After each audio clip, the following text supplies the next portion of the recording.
One-foot-flipper. Hi, Paige, the 1 Foot Flipper here. We're going to get downstairs to the main video in just a minute, but I got Julie and Parker the dog here. Can we see Parker? Is she visible? Come on. Parker the dog here. We're here because we just got a package from a viewer. We send a lot of packages out of this house, but we don't really get many in, do we, Julie? No, we don't. Okay, Julie, why don't you open it up? Now, this viewer wanted to remain anonymous. He didn't want any credit, but he's interested in reselling and sent us some items, hopefully, that we can sell. Okay, what do we got here? Looks like a coat or jacket of some type. Jacket. It's A North Face. North Face green. It looks old. Extra large, made in the USA. This is probably from the 90s. This could be $80, $100. Might even be more. I don't know. I'm not a clothing specialist, but I know that this is probably going to be good. What else you got there, Julie? The swing sticks.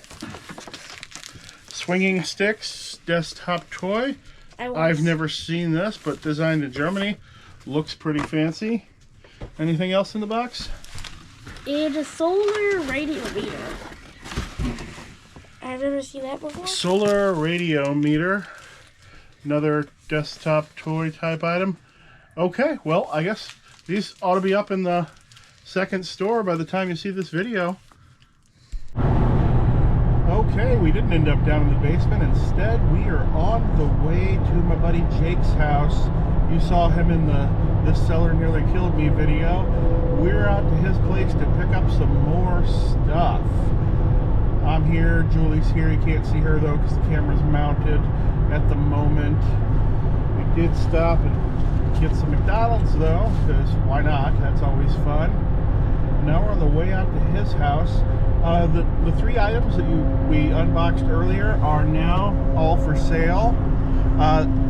The two desktop toys are on the 1 Foot Flippers account, the new one, and the green North Face jacket is on the 1 Foot Flipper account. I was only putting cards on that, but I accidentally listed it there, so I'll just leave it there for now.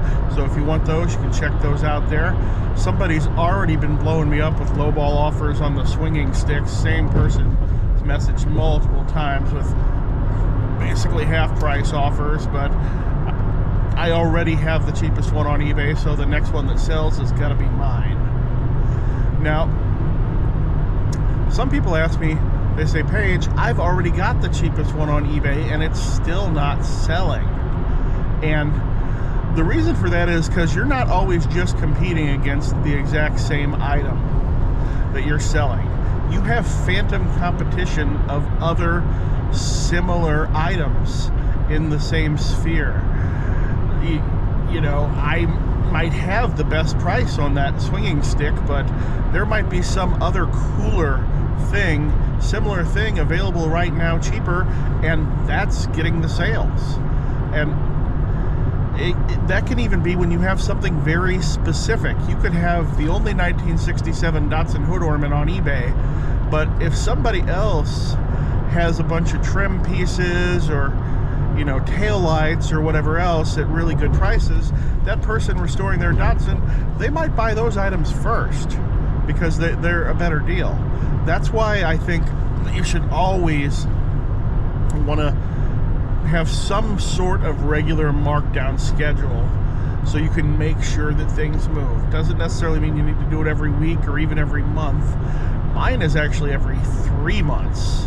I look back and I see when something's about 3 months old, I go back and I end it, reduce the price by 10%, and relaunch it. That way nothing is sitting around unsold for years at a time. And if it is, it's junk. Most items sell either on my first time through or the second time through. Not a lot of them make it through to that third relisting. And the ones that do probably are not that good in the first place. Okay, we have a whole bunch of unframed paintings, original paintings here. I don't know who the artists are or anything else, but an unframed painting that can roll up is going to be much easier to ship than something in a frame. So I'm definitely going to take these. It's in this Oh, got all sorts of stuff in that tub. More records, bobbleheads, weird old rubber face monkey.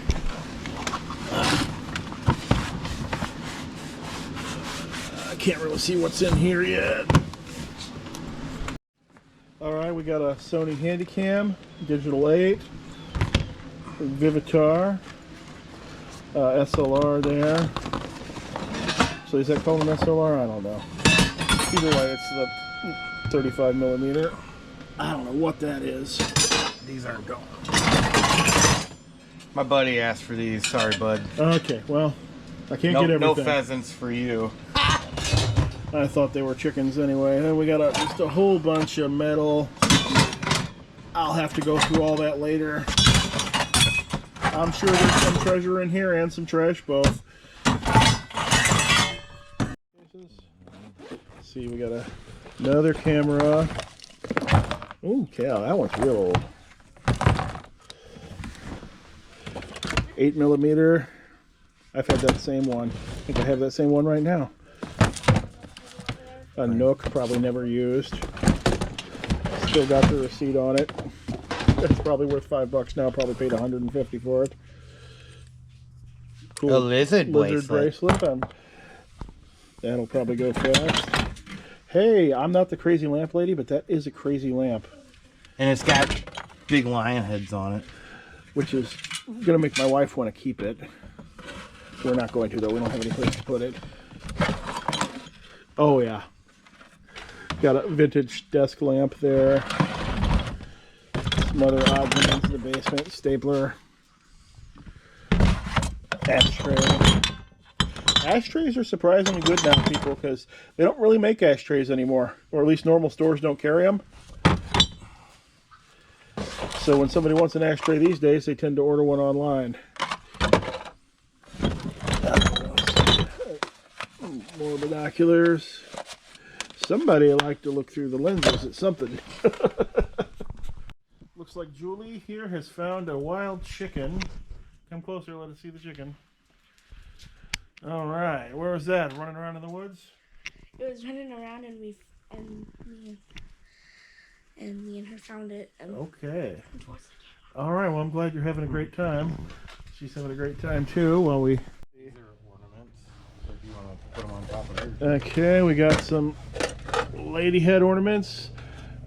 Like the lady head. Yes, we do. We got Polaroid Sun 600.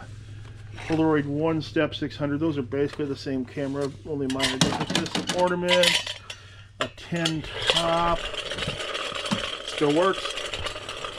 Camera, more crazy lamps. Maybe I am the crazy lamp lady. Oh, that's Pan. Oh, matching one. Aphrodite, Dionysus, maybe. I don't know. I'm not looking forward to shipping those. Big clock over there. Tiny ashtrays. Or maybe they're coasters. Big old mantle clock. Real dusty. 1905. Alright, we've pretty much got the whole van full. You'll be seeing this stuff coming up here on eBay soon. Jake's just checking to see if he got anything else for me on his trip. Think we're good? Alright. Alright then. Last week, my buddy over at Helo's World, he put up a video about Generation X possibly having a great advantage to reselling. And when I saw the title, I immediately thought, he is absolutely right. And then I watched his video, which was great, but his reasons were completely different than the ones that I immediately thought of. So his reasons were mostly about just the knowledge of pop culture that we tend to have, and the amount of advertising we had put on us as children, and those are great points, and you should watch that video. I'll put a link to it down in the description, but there are other reasons in addition to that. One of which is that people like us, like I'm 45, so I'm definitely Generation X. I graduated high school in 1995. We are the most experienced internet users in general. We started using the internet in our, late teens, when we still, learned and picked up things easily, and we've been there the entire time. And that really means something. That has given us so much time to develop, proficiency with our computers and our internet use, and with eBay itself. Because eBay was there almost from the very beginning as well. My first eBay listings were posted in the 90s. Now, I haven't been full-time the entire time, and there's many years that I never sold anything at all on eBay. But definitely had a chance to build up tons of experience, something that a 30-year-old couldn't have ever done at all. And then another reason why I think Gen Xers could have an advantage to eBay is that we're the right age to be familiar with the specific pop culture items that were popular before people started saving everything in the box. Once you get to your 90s and your 2000s, people started saving every toy and item in the box. And those items are so much easier to find in mint condition compared to the toys of my youth, the He-Man toys, G.I. Joe, and older things. Those don't show up in the box very often, so you've got to know what to look for, and being able to spot those things can mean the difference between not making anything and making a huge profit. And we're also the right age where the people that those items that we know about are going to sell to, they tend to have some money. Now, the people older than me tend to have a little bit more money. People 55 to 65 will probably have more money than people who are 45. But people who are 45, they've still tend to have money on average. And they're getting older, and they're looking to rekindle that youth and buy those things that they had when they were younger, which can lead to big profits. And then another reason why, I don't know if it's an advantage, but I think a lot of people my age got pushed into reselling because a lot of people my age are, I'm going to say, underemployed or didn't get the careers going that most other generations did. I graduated high school at a time when, my parents and everybody else just said, oh yeah, just get out of school, go out and get a good job. They hadn't realized that the world had changed and that the world was in the middle of changing, and you couldn't just go out and get a good job. Some of them were still there, but plenty of them weren't, because the union, auto worker jobs and everything else, those were busy going overseas. The various really good construction jobs were being, those were getting not as good as they used to be, and sales jobs were transferring to the internet, to websites rather than being real people.